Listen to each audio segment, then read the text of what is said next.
Okay, so welcome to this next video in which we're discussing the adaptive immune system and immunosuppressant drugs. Okay, so we've now looked at 4 drugs which stop T-cell activation. We've looked at cyclosporin A, we've looked at tacrolimus, we've looked at basiliximab, and we've looked at sirolimus, also known as rapamycin.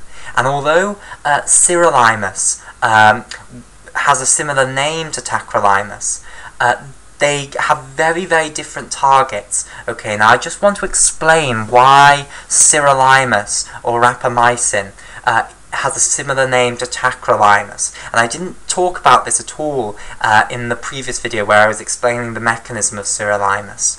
Okay, so I should have talked about this, so I just want to add this in now. So, let's say this is our drug, rapamycin here, or sirolimus. Okay, so its new name is sirolimus, its old name is rapamycin. Okay, so let's have it in blue here.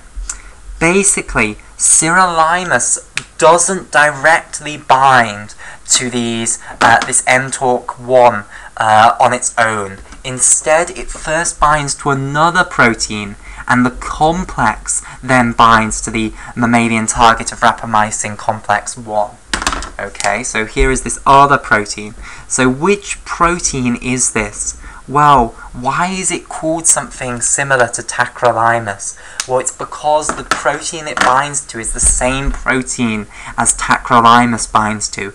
It binds to FKBP12, which remember stood for FK506, which was another name for tacrolimus, binding protein 12. Okay, so this was the protein that tacrolimus bound to, and then that complex then inhibited calcineurin.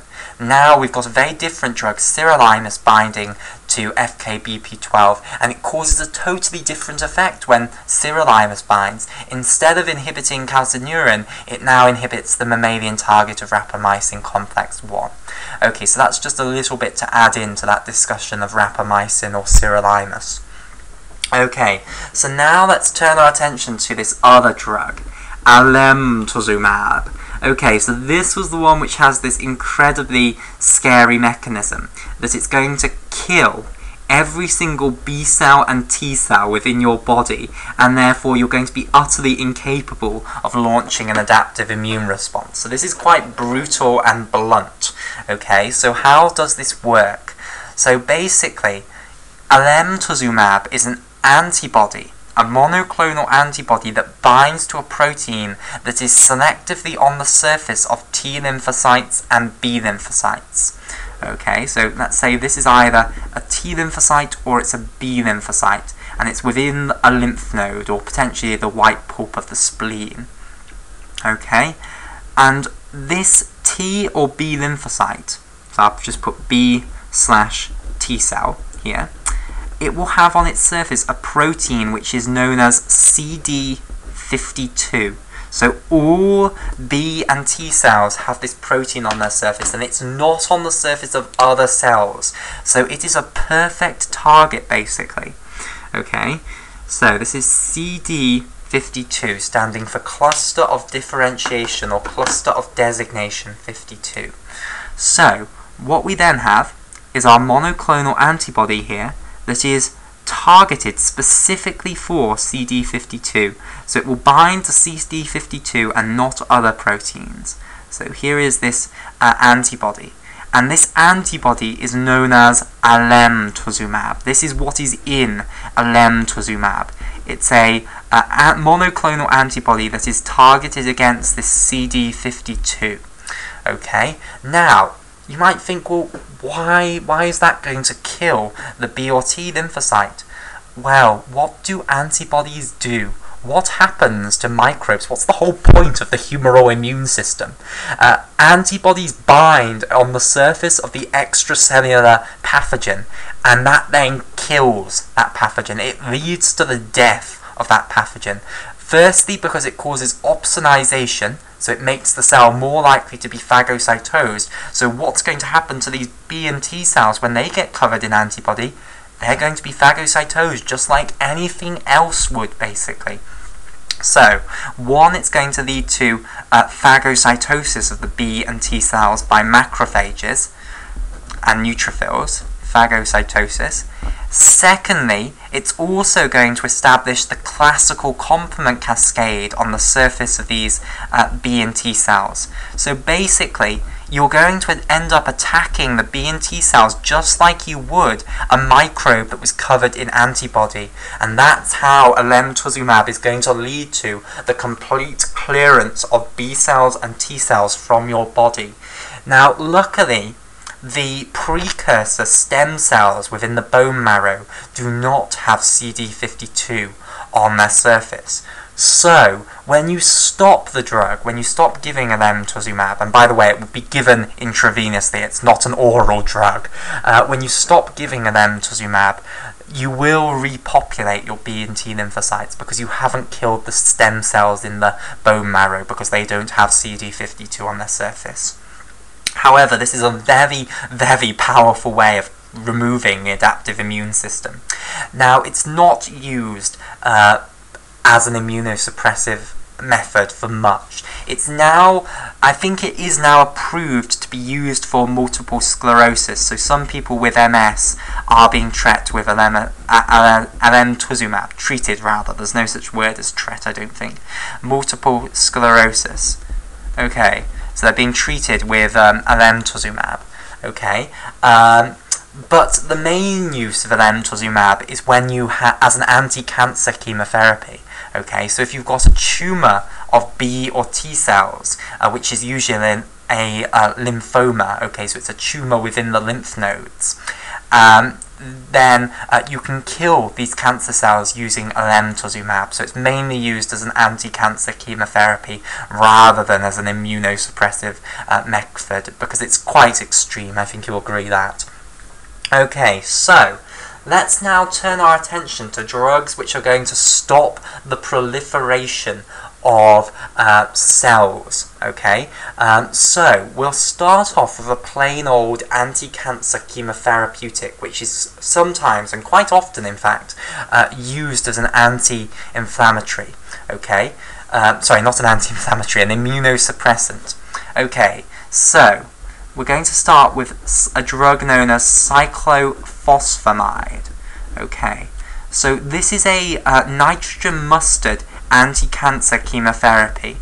Okay, so it's used to treat tumours, but it's also going to be useful for immunosuppression, because if we stop cellular proliferation, then we're going to stop proliferation of the lymphocytes, and if you can't copy the B cells and the T cells, then you're not going to be able to launch an adaptive immune response. Okay, so cyclophosphamide is a prodrug. It's not the active compound. It has to be activated within the liver. So you give cyclophosphamide, and then it goes to the liver and is activated into phosphoramide mustard. Okay, so it's activated into phosphoramide mustard. Okay, and this then goes to the naive CD4 positive and CD8 positive T cells. It also goes into the B cells, and it's going to cross-link the DNA, and this is how it's going to prevent proliferation within these cells. So let me discuss this. Okay, so I need another piece of paper. So, what happens, basically, is if we have our DNA here, if this represents our two strands of DNA, then let's put a few organic bases in here to give some examples. So we'll have A, and then it's bound to thymine on the complementary strand. We'll have G, and then that will be bound to cytosine on this strand. We'll have C, which will be bound to guanosine there. We'll have G again, and I'm putting in a lot of G's for a good reason here, because cyclophosphamide is going to work by binding to guanines.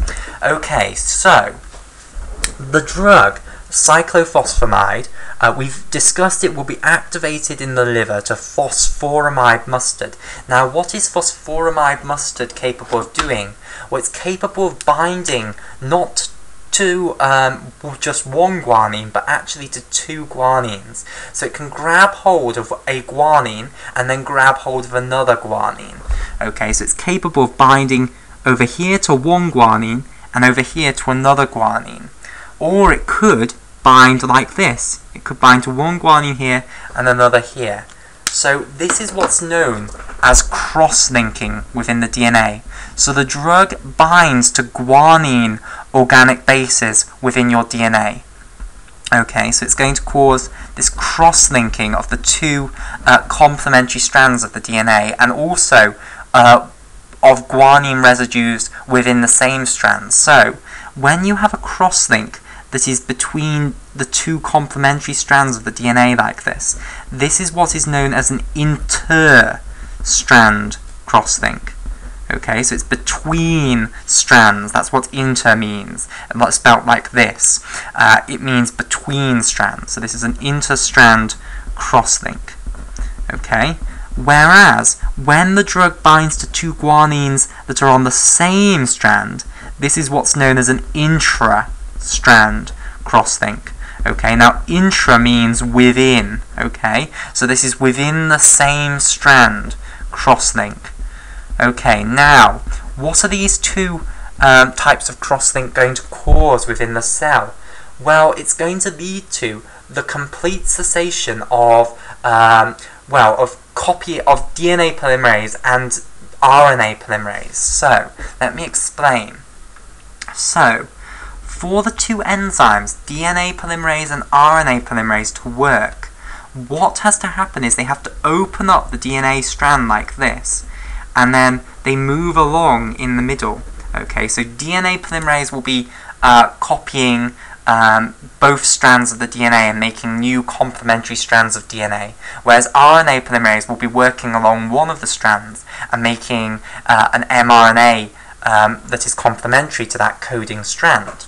Okay, now if you've got these inter-strand crosslinks and intra-strand crosslinks, then the inter-strand crosslinks firstly are going to lead to problems with the DNA actually opening, because is the DNA going to be able to open if we've got an inter-strand crosslink between the two complementary strands? Well, the answer is no.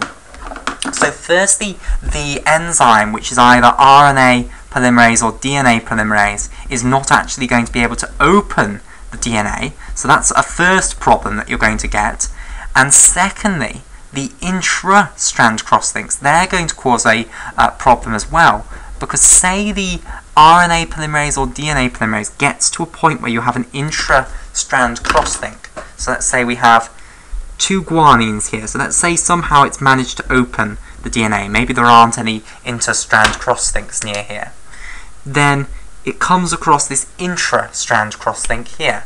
Well, how is it going to synthesize a complementary piece of RNA or DNA to this? Because this is odd, basically. It's got this crosslink between it, and it's not, the enzyme isn't going to recognize this. So it's going to halt at these intra-strand crosslinks as well. So, basically, having these inter-strand and intra-strand crosslinks within the DNA of your cell is going to stop the function of these two enzymes, of these RNA polymerase and DNA polymerase enzymes. And that means that you're not going to be able to produce protein, because if you can't produce mRNA, then you can't produce protein. So protein synthesis in the cell is going to stop. Okay? And in addition, you can't actually replicate the DNA, so DNA replication is certainly going to stop.